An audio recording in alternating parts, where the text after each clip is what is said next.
Кандидат в президенти Володимир Зеленський представив свою команду. Це сталося на першому за час виборчих перегонів його публічному виступі. В прямому ефірі телеканалу «1+1» він завів у студію тих, кого бачить на державних посадах в разі своєї перемоги. Це в основному нові обличчя, маловідомі широкому загалу, за виключенням Олександра Данилюка, який був міністром фінансів в уряді Гройсмана.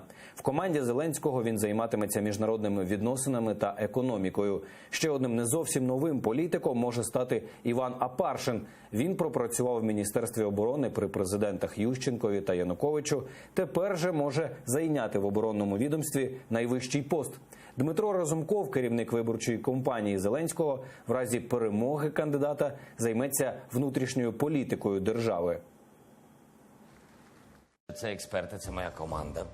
Це люди, професійні люди, фахівці, молоді, світлі, розумні люди, які підуть зі мною в адміністрацію президента. А хто з них, розумієте, ми не роздаємо портфелів, не даємо посад. А хто з них буде найкращим, той і обійме ту чи іншу посаду.